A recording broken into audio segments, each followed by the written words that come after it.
কাল থেকে শুরু বিশ্ব ইজতেমার প্রথম পর্ব। ময়দান জুড়ে অবস্থান নিয়েছেন মুসল্লিরা। প্রথম পর্বে অংশ নিয়েছেন তাবলিগ মুরব্বী জুবায়ের অনুসারী সুরায়ে নেজামির তাবলিগ সদস্যরা। দুই গ্রুপের বিভিন্ন সময় সংঘর্ষের কারণে এবার নেওয়া হয়েছে কঠোর নিরাপত্তা ব্যবস্থা। টঙ্গীর তুরাগ তীরে ১৬০ একর জমি জুড়ে নির্মিত বিশ্ব ইজতেমার ময়দান এখন মুসল্লিদের আগমনে মুখরিত।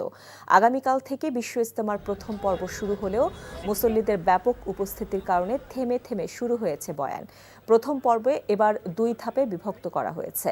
প্রথম ধাপে আগামীকাল থেকে ৩ দিনের জন্য দেশের ৪২টি জেলার সুরায়ে নেজামির তাবলিগ মুসল্লি ও ঢাকার একাংশের মুসল্লিরা যোগদান করবেন, যা শেষ হবে ২রা ফেব্রুয়ারি আখেরি মোনাজাতের মাধ্যমে। ৩রা ফেব্রুয়ারি থেকে শুরু হবে সুরায়ে নেজামির দ্বিতীয় ধাপ। এবারে অংশ নেবেন ঢাকার একাংশ সহ ২২টি জেলার তাবলিগ মুসল্লিরা, যা শেষ হবে ৫ই ফেব্রুয়ারি আখেরি মোনাজাতের মধ্য দিয়ে। গোয়েন্দা নজরদারি সহ নিরাপত্তা ব্যবস্থা অনেকটাই কঠোর করা হয়েছে। রান্নায় আমার ভালোবাসা Jamuna gas stove. Jamuna gas stove, আধুনিক, নিরাপদ ও দীর্ঘস্থায়ী। ইজতেমা ময়দানে আছেন আমাদের গাজীপুরের স্টাফ করেসপন্ডেন্ট নাসির আহমেদ। আমরা সরাসরি যুক্ত হচ্ছি তার সাথে। নাসির, কাল থেকে তো বিশ্ব ইজতেমা শুরু, তো নিরাপত্তা ব্যবস্থা কেমন লক্ষ্য করছেন? শাওন, আগামীকাল ফজর নামাজের পরে আম বয়ানের মাধ্যমেই আসলে মূলত বিশ্ব ইজতেমা শুরু হওয়ার কথা।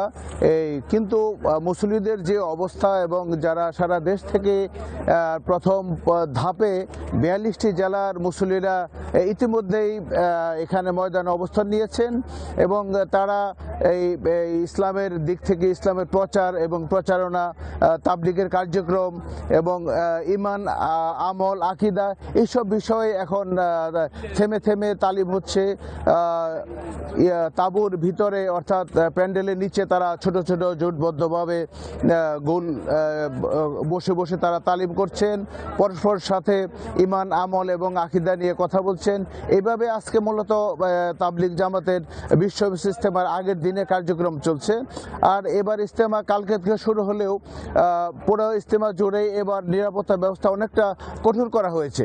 কারণ এর মধ্যে আপনারা শুনেছেন তাবলিগ জামাতের দুই গ্রুপের মধ্যে সংঘর্ষ, নিহত হওয়ার ঘটনা রয়েছে এবং এই সব বিবেচনা করে এবং জুলাই আগস্টের আন্দোলনে গাজীপুর থেকে অনেক অস্ত্র খোয়া গেছে এবং সেটাকে বিবেচনায় রেখেই আইন শৃঙ্খলা রক্ষাকারী বাহিনীরা এবার নিরাপত্তার ব্যবস্থাটা অনেকটা কঠোর করেছেন এবং তারা মোড়ে মোড়ে পুলিশ চেকপোস্ট, র্যাব টহল, সেনাবাহিনী এবং বিজিবির টহল রয়েছে এবং ওয়াচ টাওয়ারের মাধ্যমে তারা সার্বক্ষণিক নজরদারিতে রেখেছেন।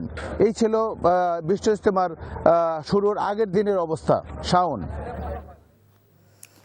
জানছিলাম ইজতেমার প্রস্তুতির খবর। রান্নায় আমার ভালোবাসা Jamuna gas stove. Jamuna gas stove, আধুনিক, নিরাপদ ও দীর্ঘস্থায়ী।